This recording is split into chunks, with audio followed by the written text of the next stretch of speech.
good morning to all of you. At the outset, I would really like to thank Professor Basu and of course Dr. Madhurika Samant, Rajendra Yadavji, and everyone from ASI for having me here. It's indeed a great honor, and my colleagues who are present here, especially Sudhabadi, who's here, who is also a speaker today, and everyone else. I'm not naming everyone, and my dear students and friends and seniors, everybody who's here. It's indeed a great opportunity for us to speak here because we hardly speak on documentation. So it's a very, very important workshop which has been actually conducted, especially here for the first time probably in Kolkata and even in West Bengal. So there should be such workshops, that is what I feel, and thank you for having me once again. So today I'll be speaking on documentation of ancient Indian coins, seals and sealings, mostly on the coins, particularly in the context of Eastern India. Because if I start talking about the whole of India, it will take me hours and days for completing it. Though I don't think today I'll be able to complete the whole thing, but at least for the students, I would like to give an overview. What are the things that you have to keep in mind when you are documenting coins, seals and sealings? But the most important thing is that all of us, especially who are here in West Bengal, often come across certain stories like somebody has found a whole lot of coins and they try to sell it, and the money which starts is from 100, 150, 200, 2000 and n number. We get n number of calls, especially me and Sutapadi, and people send us WhatsApp messages saying that this is a coin, is it fake or is it real? Can we really purchase this? So, this is a big issue that everybody wants to have a coin, because it's a very tiny object and everybody thinks that it's an antiquity and it will fetch them a large amount of money when they sell it. So the biggest problem here is the amount which they think will come to them after selling.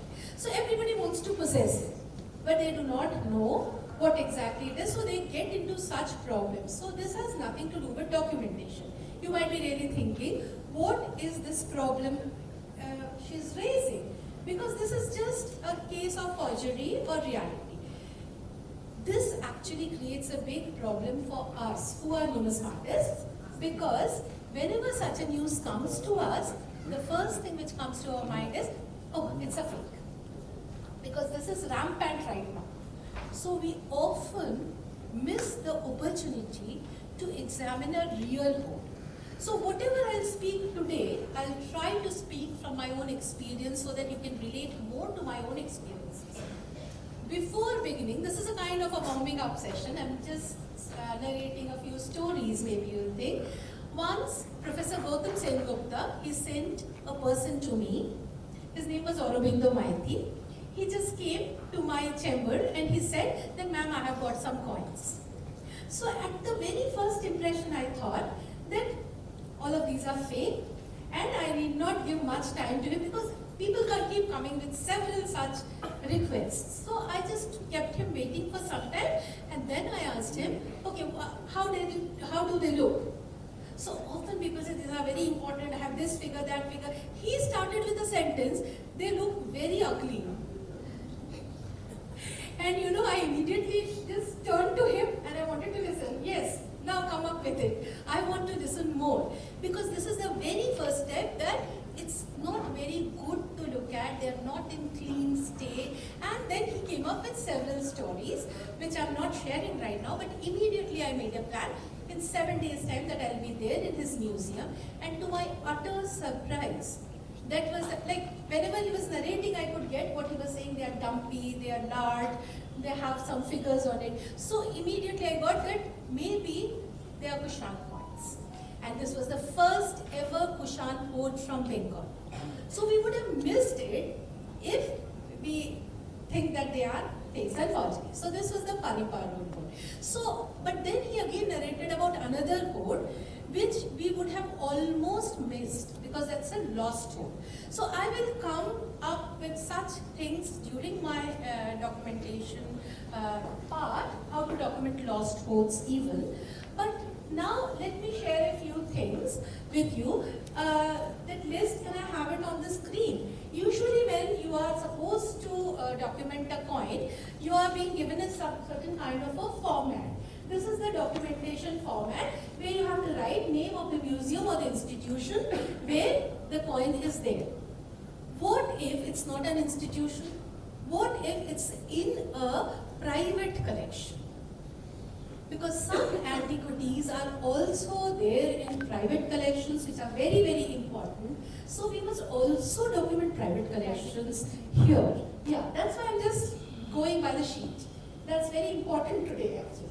So then, title and name of the object. Of course, we are dealing with coins, seals and sealings. So you have to put whether it's a coin, whether it's a seal or a sealing, if you're taking them together. But if you're not taking them together, just put it mechanically as a coin.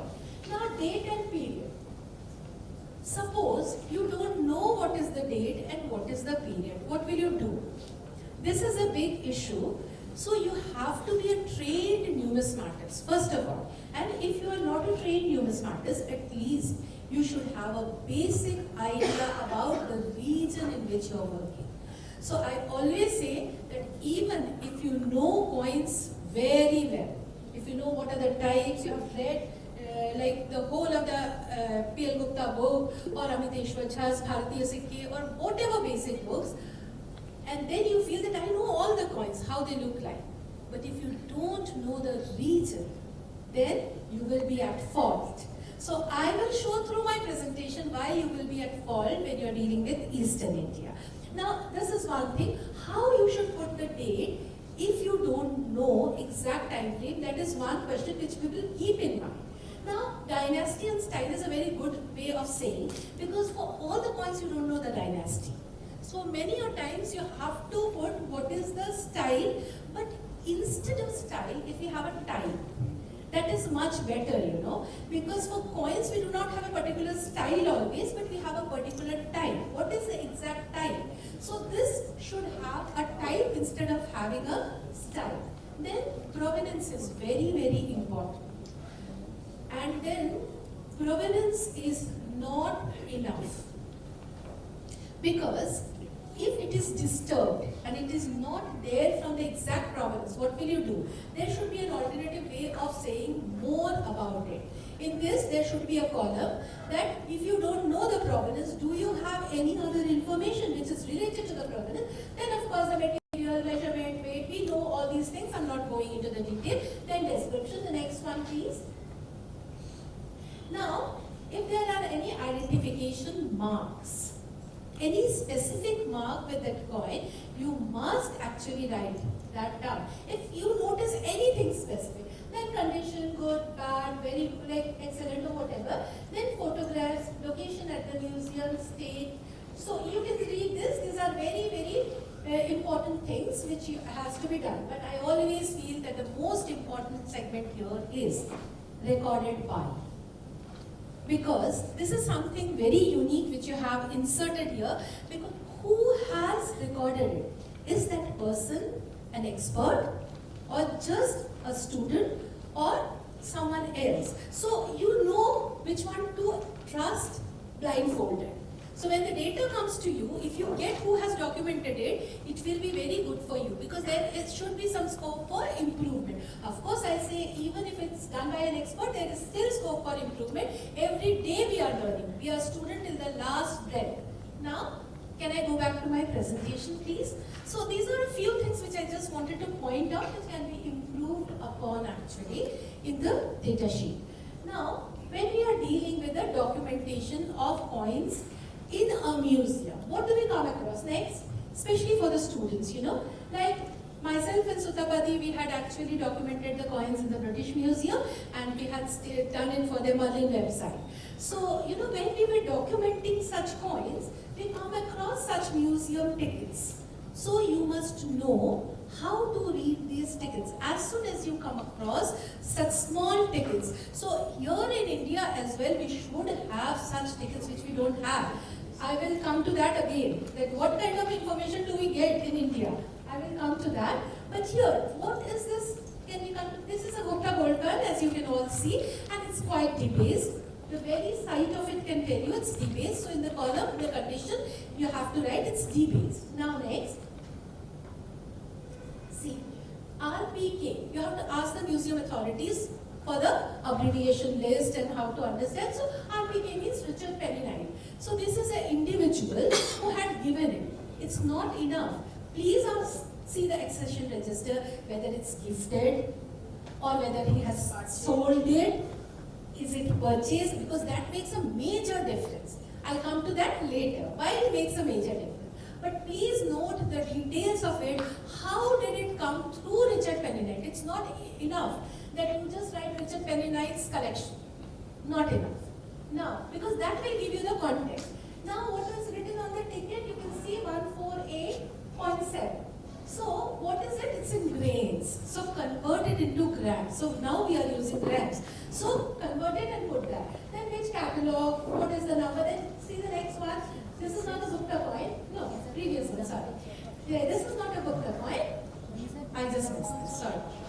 I'll use this. Yeah, that's a coin of Shashanka, all of us know. Very debased. And then it is ET, means Edward Thomas collection. Here you have a 50. Here. So this 50 is 1850. And then you again convert it into grams because you have this number. But what is very, why did I select this one? This is not coming actually. This is not the. Oh, I'm pressing some other button? No. It is a digital screen. That's why it is not. Oh, sorry. So see, for this, why did I put? Because somebody has written 141. Oh, and it won't come now? It won't come because it's okay.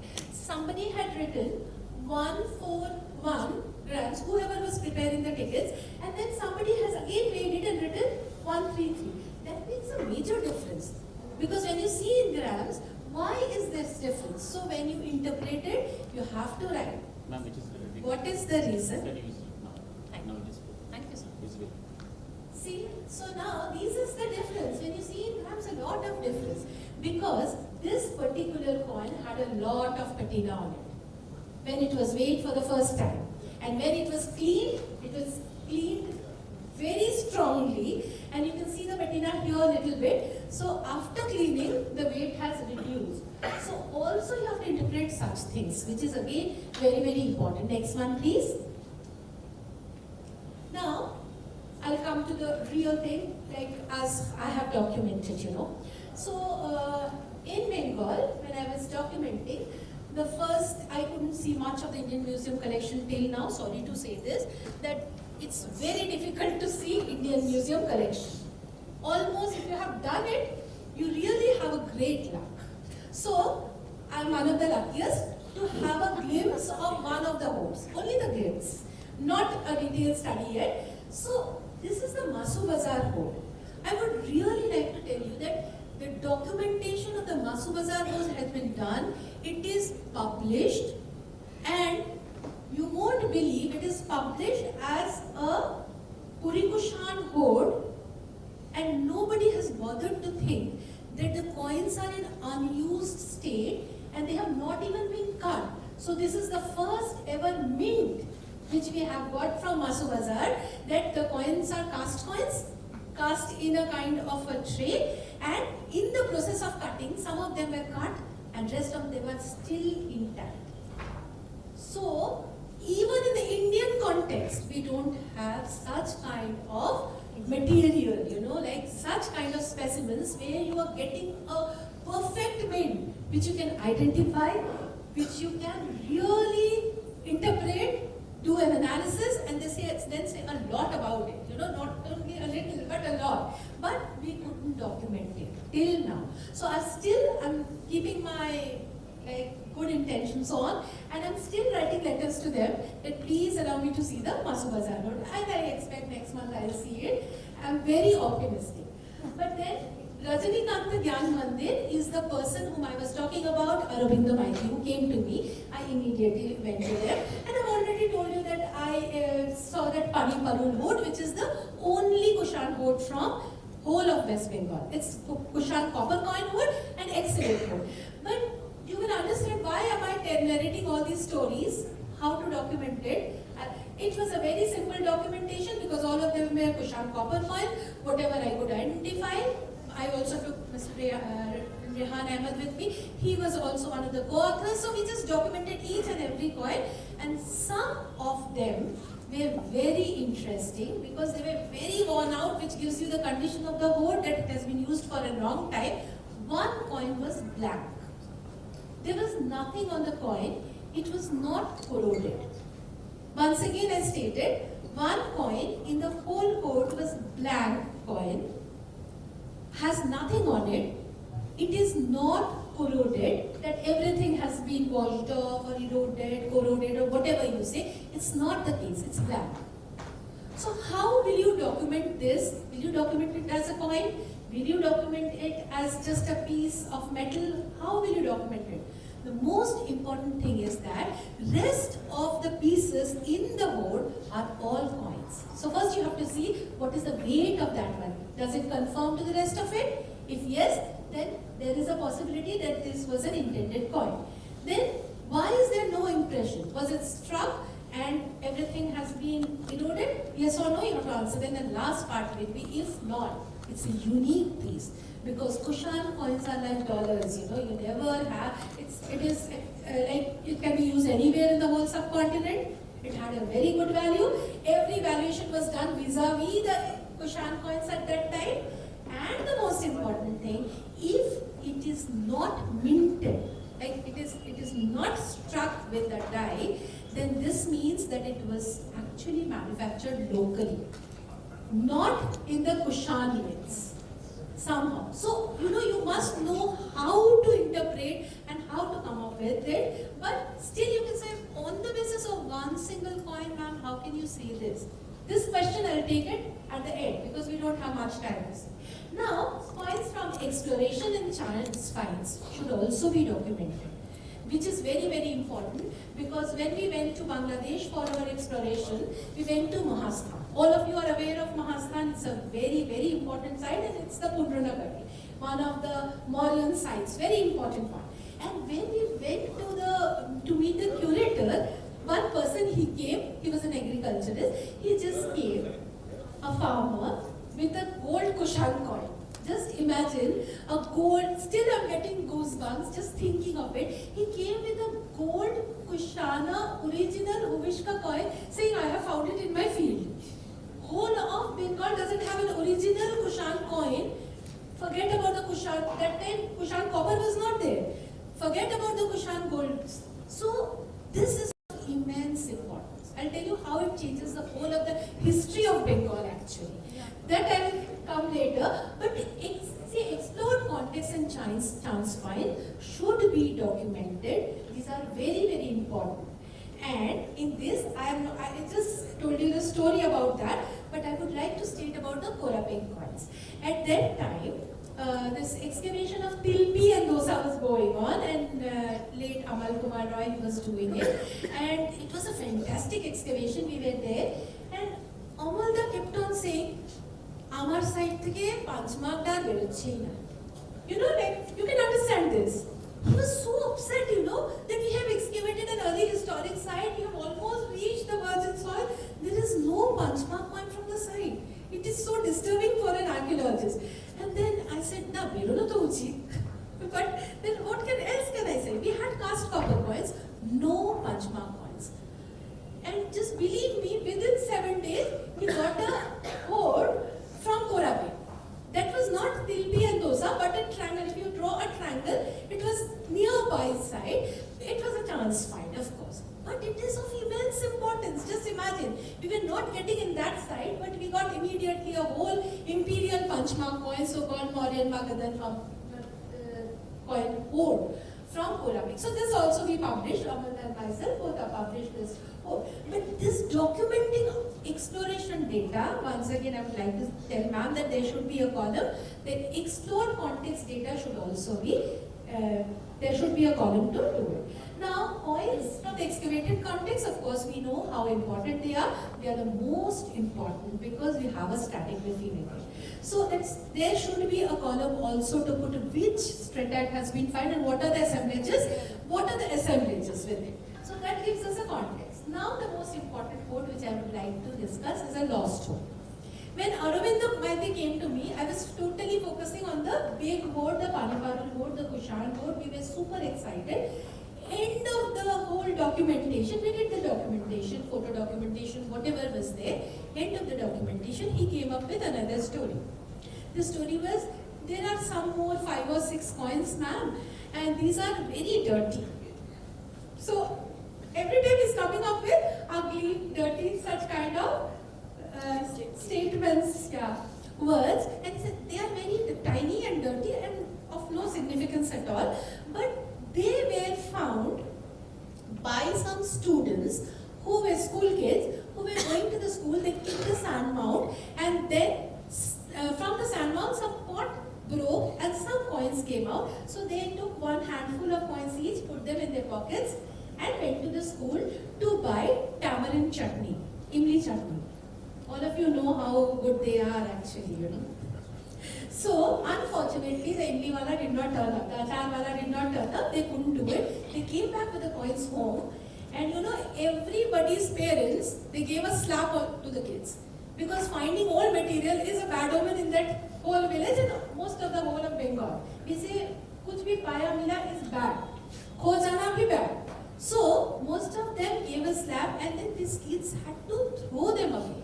Like, the parents threw them away in the pond. One of the diggis in that village, they threw. One father, he was smart enough, and he asked the kid to show where it is that they got it. He went, and just to our utter surprise, Aurobindo Maiti says they got 7 kgs of silver after melting it. Like, that person got. And what we have is a 3-storied building built by that person. So we do not know whether they were really 7 kgs, we do not know how much was there, but it was considerable amount of coin which we had from a region near Dharash, which is very close to Tamralipta, the port of Tamralipta. And now you will understand why am I saying all these things. Because from Tamralipta we do not have any coins till now. No coins. All these 5 coins, out of these 5 coins, they are tiny punchmark coins, which are local punchmark coins of Bengal, of Tamralipta region, which we have lost, and this would have been the largest ever punchmark coin hoard if we would have the whole of 7 kgs. So imagine, documenting a lost hoard is also very, very important. Though the story may or may not be true, but at least document that they would have been. But now when we document these tiny punchmark coins, what comes up is that Bengal was divided into small principalities because we did not have a Bengal at all. The Bengal, if you say West Bengal and Bangladesh, was never a composite unit in the early historic times, and they were very small janapadas here, and each janapada had its own coin. So when I say that you need to know the region, it's very, very important why you need to know the region. Now very quickly I'll come to the problems and perspectives. When you talk about punchmark coins, once again, like the Kushan coins, they are like dollars, you know. Like, they are found everywhere, throughout the country you find them. And as soon as an archaeologist gets it from his side or her side, they are very happy, you know. And immediately the report says 6th century, 5th century BC. Which is absolutely wrong.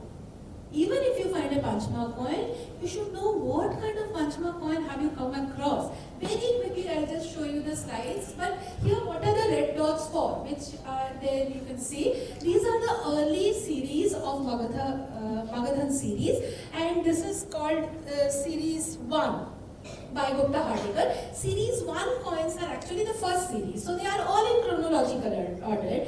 We cannot name the ruler because we do not know anything about it. They are all uninscribed.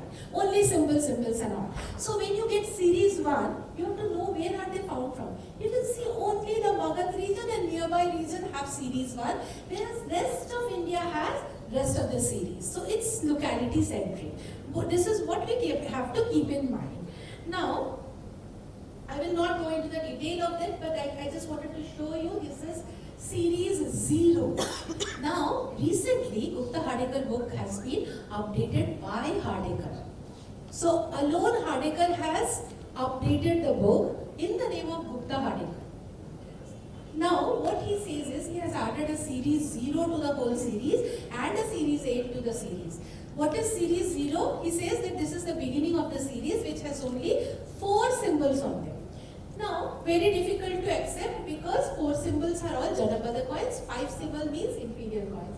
Now, if you know what is Janapada type coins, Gandhar coins are like this with 2 symbols or 1 symbol. And then when you say these are Panchma coins of Kashi complex, so you should know what is the variety. I won't go into the detail. But when you have these are all Magadha types with 4 symbols, but imperial means on the coins you should have 5 symbols on the obverse. And when you are documenting the reverse, you have to be very careful what is there on the reverse. This is the series 7 where you do not have the sun and the 6 arm symbol. So here you can see there is a sun and the 6 arm from series 1 to series 6. Every coin will have that. But when you come to series 7, the end of the series, you will stop getting sun and 6 arm, which means something very, very important. So I need to take at least 7 days of class on this just to teach you what it is, but this is not the platform to do that. But I just wanted you to see, punch marks can be documented very, very easily. This is a takeaway for this lecture, that punch mark you can document immediately only on the basis of their size, even if you don't know anything. The weight should be closely around 3.4 grams, 3 to 3.4 grams, which is the Karshapan standard. Then it's definitely imperial. But just see whether your coin is large, whether your coin is medium, or whether your coin is small. This will give you an exact identification. If it is large, it should be 22 mm and above. Remember that. It should be more than 22 mm. If you like 22 means 22 by 22, a square one, or larger than that is large. What is medium? 16 by 26. And what is small? 10 by 16. So, how does it help us to identify? As simple as this, that large is series 1. Then medium is 2, 3, 4. Small is 5, 6, 7. So, even if I don't know anything about Panchmark coin, if it is 3.4 grams or nearby, and if I can just measure it, I know which series it is. And end of Mauryan is series 7, without any sun and 6 sun. So, I have given you all the documentation. Like series 1 will look like this, series 2. Often you will find on the coins that they have double obverses. 5 symbols on this side, 5 symbols on that side. So people say that it's an unstable series, twice they had punched, and I just say that opposite. It's the most stable series because it went on for a long time. Series 2 was validated by the people of series 3, validated by the series 4, and then it ended. So such a long series, just imagine. And this is series 2 with 2 like sets of 5 marks as I've shown. Now, I'm just not going into the detail of this. Series 4 will look like this. As I said, 2, 3 and 4 is medium. So, medium will look like this. So, what happened? Just remember one very small thing. That when people are using punch marks, there's nothing written on it. It's only symbols, symbols and symbols. So, when you are changing the size of the coin, you're making a major difference. You're making a point. Either there is a dynastic change or there is a ruler change. Some major change has happened. So after 1, a major change happened, a watershed. After 4, also something happened. So when a dynasty is coming for series 4, it wants to change something to a very smaller version. 10 by 16 is a very, very smaller version. And I'll show you the photograph. You can see this is the coin, very compact. And now every symbol is very close to each other. There is no space almost. This is 6 and this you can identify any time. anytime, because every coin of series 6 will have this symbol, 3 pigtail with a crescent. And this is beyond any doubt Mauryan. So just close your eyes and write Mauryan as soon as you get this symbol on your coin. So I'm just giving you the most important point of documenting Panchmark coin, which I take 7 days to teach in my class.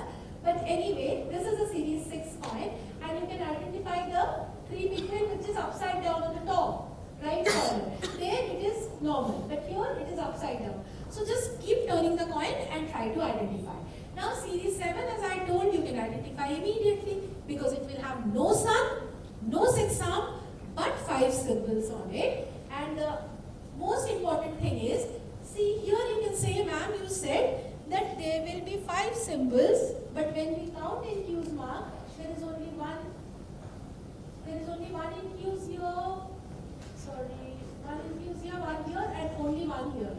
This is 1, this is 2 and 3. So we only have 3 symbols on it. How are you saying it's 5? Because human figures are mostly used in series 7, and 3 human figures are counted as 3 different symbols. But together they had a meaning, because die cutting is a very difficult task, and somebody who's very skilled will do it. So they did not want to make 3 different human dies, rather they put them together. So it has 2 meanings. One is making them easily, and the other is this has a composite meaning. The 3 deities together make a composite meaning, like the Trinity. I'm not saying it's a Trinity, but it makes a composite meaning. So by now you know how to document Panchmarks up to series 7. But Gupta Hardekar series 0 is useless because it's Magadha. It's not Mauryan or Imperial. Whatever is local, we have seen even series 1 was local. But whatever is local cannot be Imperial. Just remember one small thing. So easy. Now series 8. He himself says it's a regional series. How can a regional series be Imperial? Regional means specific to that particular region. So this is how you document it. But again, I'm not going into the detail. Now in the Eastern Indian context, how will we date them? We don't get Panchmarks before 3rd century BC. So early historic in Eastern Indian context and even in South India begins in 3rd century BC.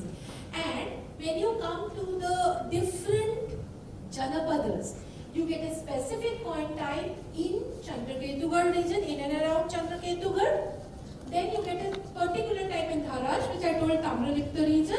And you get a typical type near Wari Bateshwar, which is in Bangladesh, which is Vanga type. So 3 Janapadas roughly we can now identify only on the basis of their coins, roughly. Here you can see on the screen, this is a coin of Chandraketugarh. You can see a boat below, a wheel-like thing, and another tumble-like thing. But what is important is the reverse. Such an important symbol you have, it's a conch. So in the whole trade process, a conch is coming in for the first time, and all of us know the importance of conchal bangles from Bengal. It's coming on the coins. It is such an important symbol. Right now I won't go into the detail of it, but I have several articles on this, how we can connect the Malabar coast to this and so on and so forth. You can read more. But I have written Pundra and Varendra separately because you do not have any local Panchmark coin from Pundra and Varendra. But local Panchmark coins are only in Chandraketugarh region, in Tamradipta Dharas region, and Vanga of Wari Bateshwar. The implication I will come later on. When you come to Bengal, you do not have silver here, you do not have gold here. So everything has to be imported to the territory. So when you don't have the raw material to make coins, obviously you will opt for something else, which is better. If the original coins are being debased, they are being forged, it's better to opt for something else. And what was this something else? Of course, cowrie shells, which you cannot replicate. So you have cowrie shells and churni as money. Churni means ingots, and you can also have virtual money here in Bengal. I'm not going into the detail once again, but very quickly I'll show you. These are all imperial Panchmark, and these are local Panchmark. Those are from Wari Bateshwar. This one from Chandraketugarh, and you can see the boat here. The boat is not for long distance journey. But see, you can see the culture of Bengal. Bengalis are like fish lovers, you know. So on their coins, you can see fish, fishing hook, and lobsters as well, you know. So culture of Bengal being reflected on the coins. These are from the Valadero collection in British Museum, and how Valadero took them is again another story. I can't go on and on this, but you can see the lobster in the center of the coin, which is so very important. This is from the Bangladesh National Museum collection, and you can see the different kind of boats in Gauribateshwar which are totally different from the Chandraketugarh boats. So you need to draw them when you are documenting the coin. Why am I telling you all these things?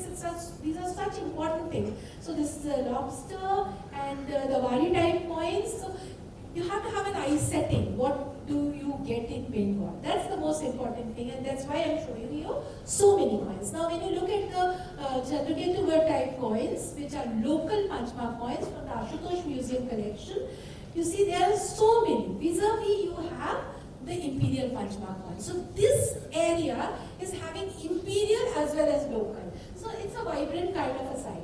Now you can see the conch shell very easily. Now coming to the seals, documentation of the seals. Why did I put it here in between the coins? Because here again you are getting the boats and ships on the seals. So these boats look totally different from what we have seen on the coins. On the coins you get very small, tiny, dinghy kind of boats, which we call dinghy no-go. But when you look at the seals and sealings, you are getting large with these double-masted ones, the center one, and there also these are large ones. So the people of Bengal, they have seen only small boats in Chandraketugarh and even at Dharash and anywhere else because of the delta. The ships are anchoring in the high sea. So everybody does not have the access to those large ships. So when you're putting them on the coins, you will have them, the local ones which they have seen. But when you have them on the seals, because these are for the traders, mostly all Bengal seals are of the traders. So you will have such context. And you have such similar ones on the coins of the Satavahanas. They have seen. So why I have put a Satavahan coins? Just to show you the difference. That in Satavahana case, you have the coin on the ship on the coin. But in Bengal, you do not have a ship, you only have a boat. Now, you have early uninscribed cast copper coin, which you can identify immediately along with the punch marks. I'm just going quickly. From Devulpota, you have several kinds of such ones, but they have not been documented. Once again, they need to be documented immediately because these are very rare ones, not like the normal EUCC, early uninscribed cast copper coins. So documentation is immediately required. Then another very interesting case, which I cannot just stop, from sharing with all of you. Bengal has a very typical kind of a thing that with the extension of Mauryan control, Bengal started issuing coins, using coins, punch marks and everything. But when these two holes were published, Mahasthan and Baigacha, with the French mission excavating Mahasthan, Marie François Buzak, she published this along with Arab, that these are the two hoards, major hoards from Mahasthan and Baigacha, punch mark coin hoards. While documenting them and while writing the note on the analysis, she mentions surprisingly all the coins are of very low weight. So for punchmark coins, one very basic rule is for imperial coins, they have to be in the Karshapana standard. That is 3.4 grams. At the most you can come up to 3 if they are circulated for a long time. But you cannot have weights like 2.1, 2.2, 2.3 and 2.5. This is surprising. How will you explain? Because if my money, which is silver currency, higher valuation, I am minting in Bengal at a very low weight standard, and the Mauryans are minting at a very high weight standard, almost 1 gram of difference, how will they circulate together in the market? Why will the Mauryans allow them to do this? Because Mauryans have a very strict control on Bengal, we know this. And then how are they allowing this? This was a big puzzle, for all of us. But then, there is a solution to this, which will come later. But very quickly, let me tell you the solution. When you are minting it elsewhere, Kautilya says that you have to give a Vyaji. If you are minting it somewhere else, you have to give the money for minting it elsewhere. It's kind of fine as well, that you are doing it somewhere else, but with our authentication you are doing it. So, that you have to subtract from your coin. You have already paid the fine. So, there are two ways of doing it. One, I reduce the silver, I reduce the weight. Like two things. Either I have to reduce the silver, add alloy, keep the weight intact.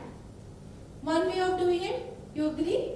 And the other way of doing it is immediately reducing that amount of silver, keeping the purity level at par with the marines. So, Bengal did both. Surprisingly, now we have the localities. This locality is confirming with lesser weight, that locality is confirming with reducing the silver amount. So these are Janapadas, basic Janapadas, and they have their own rules. So this you have to do a few classes, but then you will understand what I am saying exactly. But definitely coins came very late. We don't have any series 1 coins in Bengal. We have done analysis of all these things. And how does an analysis help? I'll tell you. One book was published from Bangladesh on Mahasthan Horde, and this was a second Mahasthan Horde.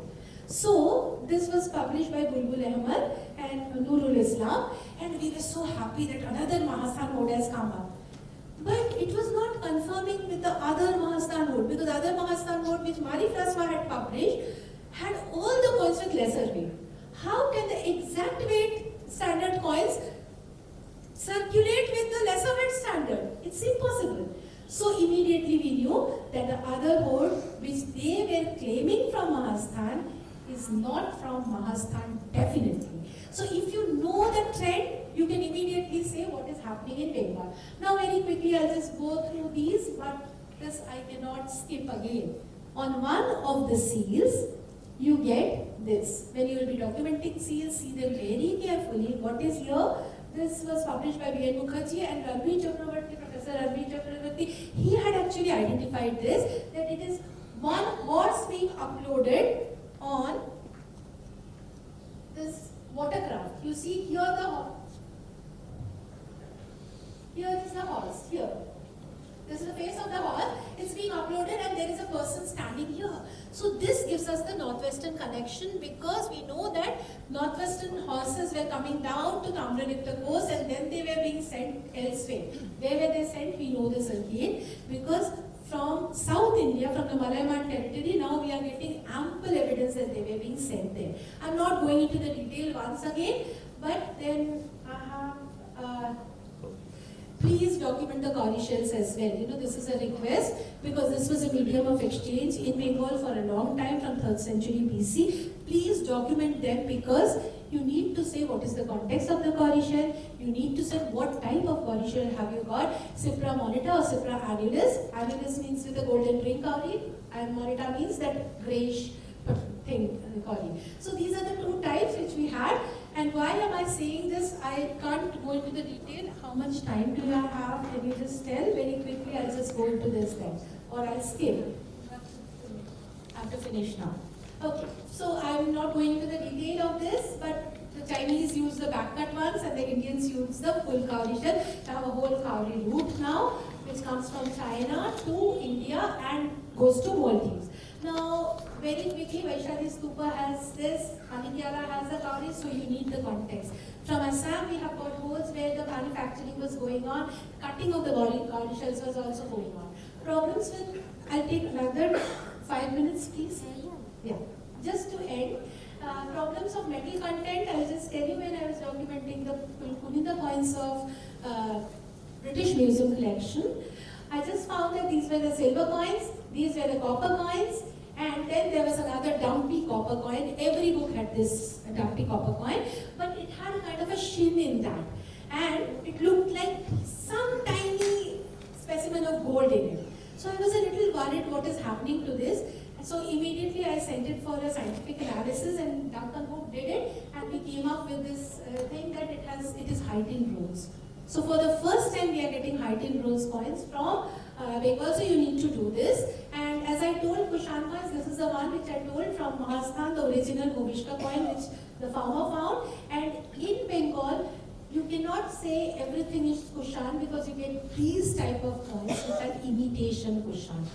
So imitation Kushan with gibberish legend, and then also very quickly just see the images so that you can know what the imitations are. Then you get hybrid type, one side Kushan, other side Gupta.